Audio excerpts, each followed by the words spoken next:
Shadow of the Void. The sleek hull of the UES Phantom cut through the darkness of space like a knife, its matte black surface absorbing even the faint light of distant stars. On the bridge, Captain Ilara Voss stood with her arms crossed, observing the main view screen with eyes that had seen too much war for someone only 38 years old. Stealth systems operating at peak efficiency, Captain, reported Lieutenant Commander Marcus Chen from the tactical station. We're completely invisible to conventional sensors. Ilara nodded silently. The Phantom represented humanity's greatest technological achievement, a true stealth warship equipped with experimental quantum displacement technology that rendered it virtually undetectable. Until now, such technology had been theoretical, but the looming threat of the Craxus Dominion had accelerated development timelines significantly. Status of the long-range sensors, she asked, her voice steady despite the weight of their mission. Science Officer Dr. Samira Dawn looked up from her station. We're picking up significant activity near the Arcturus Gateway, Captain. Consistent with the intelligence reports. Ilara's jaw tightened. For months, Earth Defense Command had received disturbing reports about a massive Craxus fleet assembling near the Arcturus Gateway, the fastest route to Earth from Craxus territory. If the reports were accurate, it would be the largest invasion force assembled in the history of human space. "Show me," she ordered. The main view screen shifted to display a long-range sensor feed. Even from this distance, the sheer number of ships was staggering. Hundreds of vessels arranged in perfect formation, preparing for what could only be a full-scale invasion of human space. "My God," whispered Executive Officer Commander Jackson Reed, standing at Ilara's side. "There must be at least 300 warships. 327, to be precise," Dr. Dawn corrected, her voice betraying a hint of fear, "including what appears to be 17 Dreadnought-class vessels.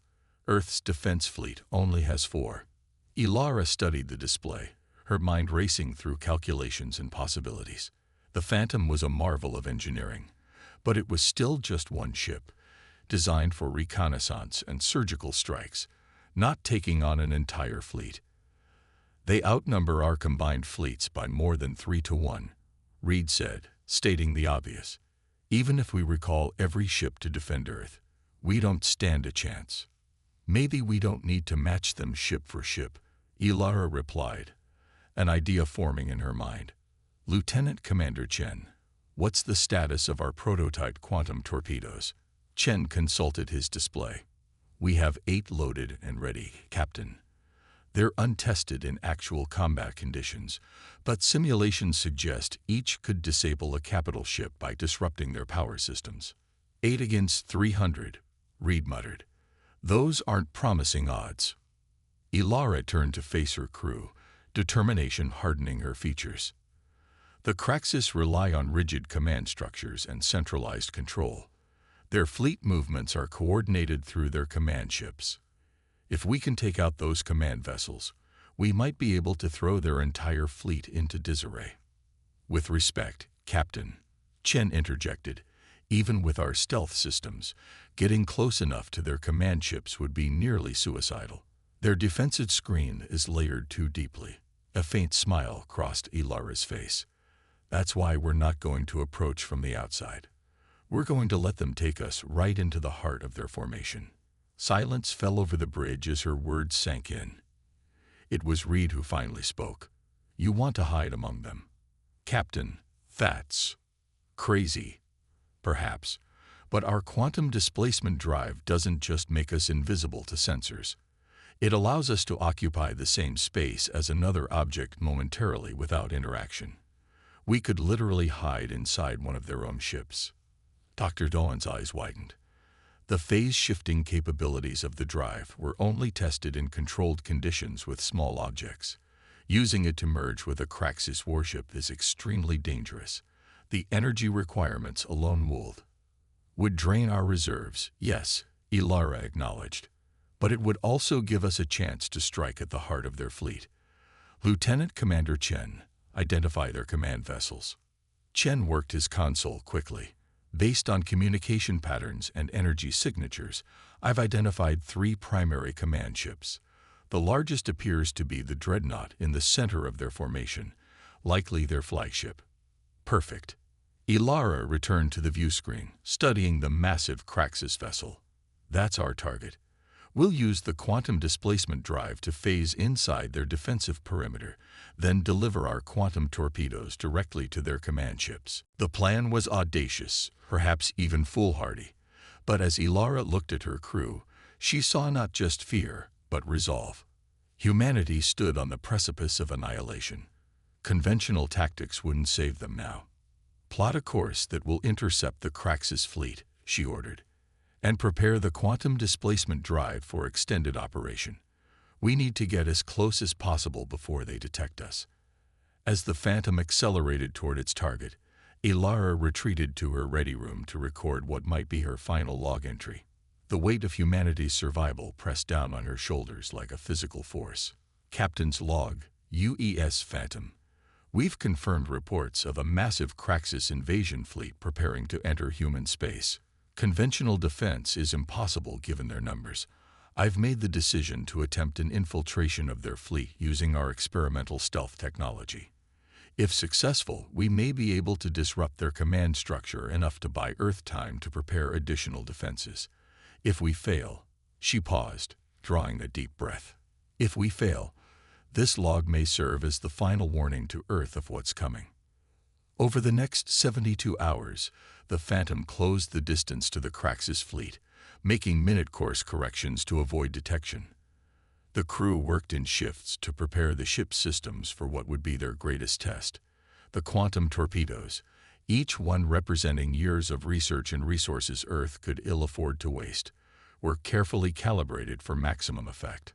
When they reached the outer sensor perimeter of the Kraxus fleet, Ilara gathered her senior officers for one final briefing.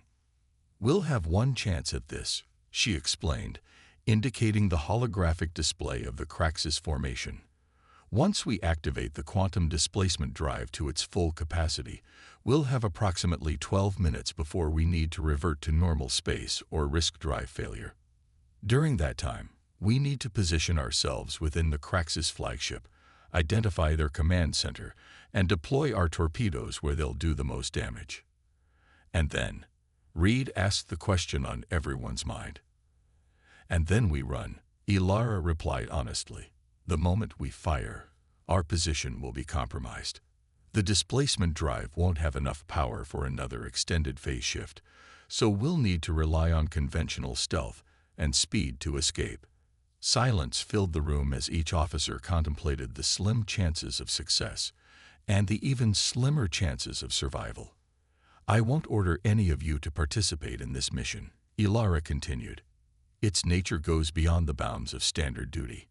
If any of you wish to be relieved—" "We're with you, Captain," Chen interrupted firmly. Around the table, heads nodded in agreement. Ilara felt a surge of pride. "Very well. Return to your stations and prepare for quantum displacement in 30 minutes. Let's remind the Kraxus why they should have left humanity alone." As the officers filed out, Dr. Doan lingered behind. "Captain, I've been analyzing the Kraxus communications. There's something strange about their fleet movements." "Strange how?" "They're not moving like an invasion force. Their formation is defensive, almost like they're protecting something." Ilara frowned. "Or waiting for something. Keep monitoring their communications, Doctor. I want to know what they're up to before we strike." With final preparations complete, Ilara returned to the bridge. The massive Kraxus fleet loomed ahead, unaware of the lone human ship approaching.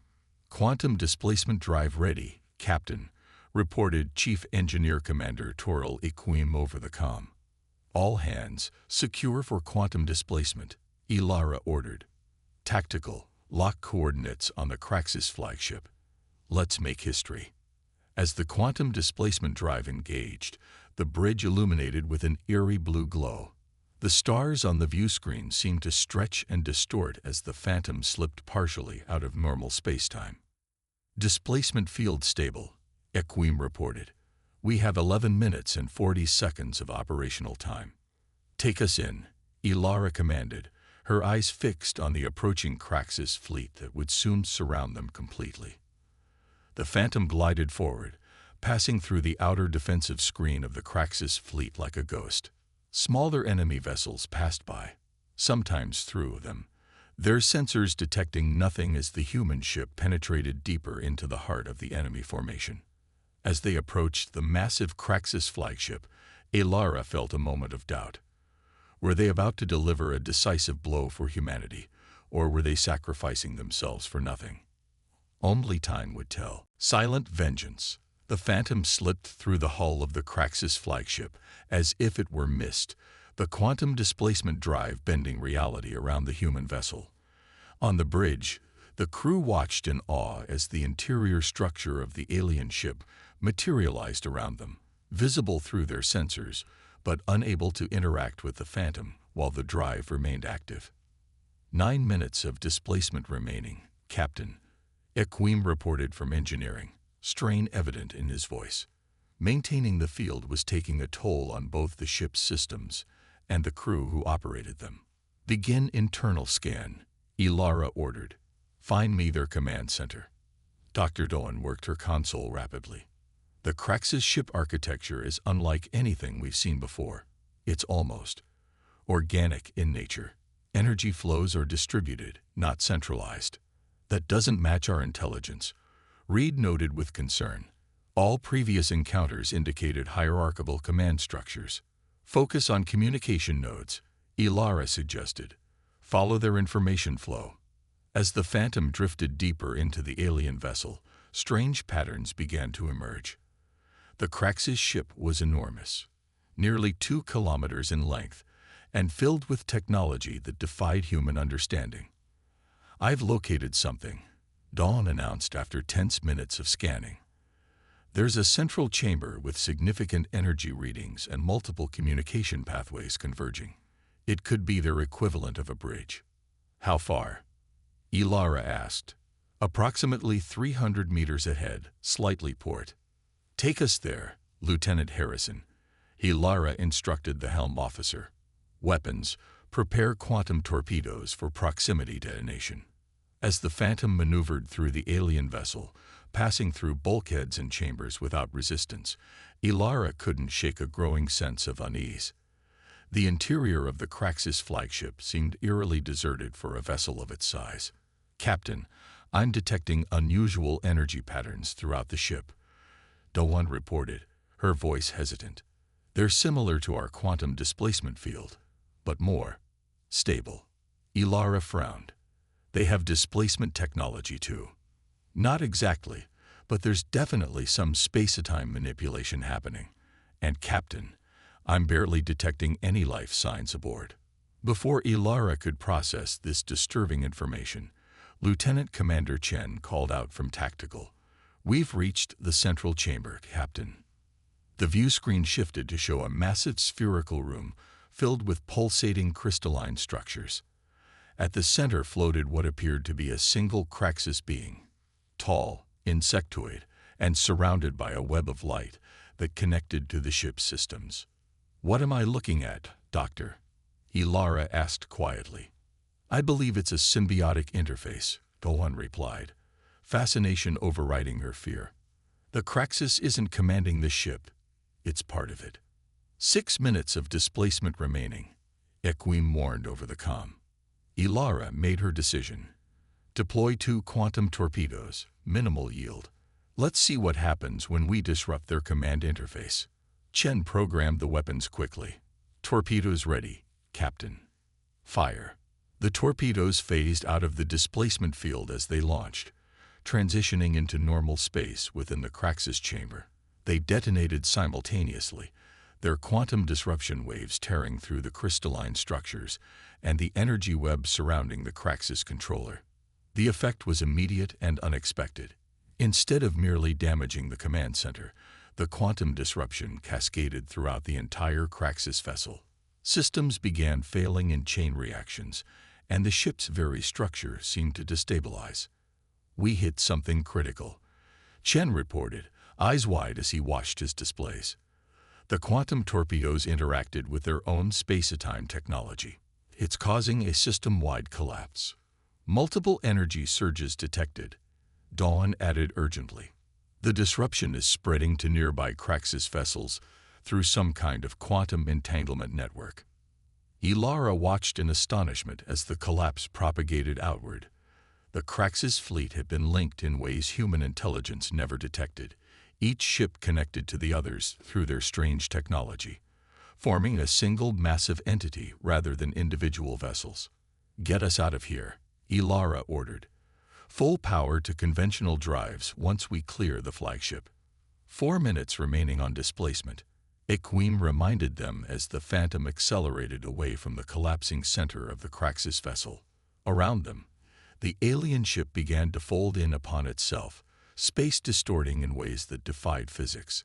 The Phantom raced toward the outer hull, passing through chambers that were already twisting into impossible geometries. "The quantum cascade is affecting 17 ships now," Doan reported, her voice barely containing her shock. 23, 36, it's spreading exponentially through their fleet. As the Phantom burst free of the flagship's hull, the view screen revealed chaos. Craxus vessels were distorting, their forms warping before seemingly folding into nothingness, leaving behind only dissipating energy. "What's happening to them?" Reed asked in horror. "I believe our quantum torpedoes disrupted whatever space-time technology they used to maintain stable form," Doan theorized. "They're not just being destroyed, they're being removed from our reality entirely." "Displacement drive failing," Equim called out, returning to normal space in 3, 2, 1. The blue glow of the displacement field faded as the Phantom reverted to normal space, now fully detectable, but surrounded by a Craxus fleet in complete disarray. Ships continued to collapse in on themselves in a chain reaction that seemed unstoppable. "Evasive maneuvers," Ilara ordered. "Get us clear of the field effect." Lieutenant Harrison piloted the ship away from the dissolving fleet with expert precision, navigating through the chaos as more and more Craxus vessels were consumed by the quantum cascade. "Any signs of pursuit?" Ilara asked once they'd put some distance between themselves and the disintegrating fleet. Chen checked his tactical display. "None, Captain. The remaining Craxus ships appear to be attempting to break the quantum links between themselves. They're too busy trying to survive to worry about us." "How many ships have been affected?" Reed asked. 212 confirmed. "And counting," Dawn answered. "Over 60% of their fleet." Ilara stared at the view screen in disbelief. What had begun as a desperate mission to buy Earth time had somehow turned into something else entirely. The near annihilation of the most powerful enemy fleet humanity had ever faced. "Recording everything," she ordered. "Earth Defense Command needs to see this."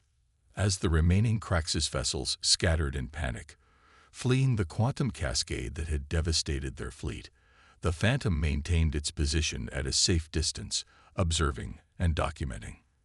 Within hours, what had once been an overwhelming invasion force had been reduced to fewer than 100 functioning ships, most of which were already retreating through the Arcturus gateway. "Analysis, Doctor?" Ilara asked when the chaos had finally subsided. Dawn looked up from her station, her expression thoughtful. "The Craxus weren't planning an invasion, Captain. Based on what we've observed of their technology, I believe they were preparing for a transcendence event." "A what?" "The quantum technology they were using. It wasn't just for warfare.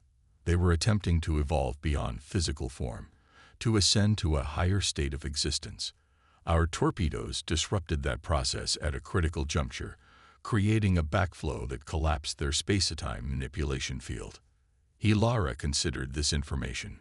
"You're saying we didn't just defeat them, we prevented them from becoming something more powerful." "Precisely. And in doing so, we may have set their entire civilization back centuries." The implications were staggering. Humanity hadn't just survived an encounter with a superior force. They'd unwittingly halted the evolution of an entire species. "Set course for Earth," Ilara finally ordered. "Maximum sustainable speed. Defense Command needs to know what happened here, and what we've learned about the Craxus." As the Phantom turned toward home, Ilara recorded her final log entry on the mission. Captain's log, UES Phantom. We've succeeded beyond our wildest expectations, though not in the way we anticipated. Our encounter with the Craxus has revealed they are far more alien than we ever understood, not just in form, but in their very relationship with reality itself. We've gained a temporary advantage, but at what cost? Have we made an enemy that will return with even greater determination, or have we demonstrated humanity's right to exist among the stars? Only time will tell. What's certain is that humanity's understanding of our place in the universe has forever changed.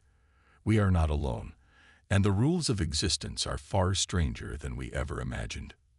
The stealth warship that had obliterated an entire fleet slipped quietly through the stars, carrying with it knowledge that would transform humanity's future among the stars, for better or worse.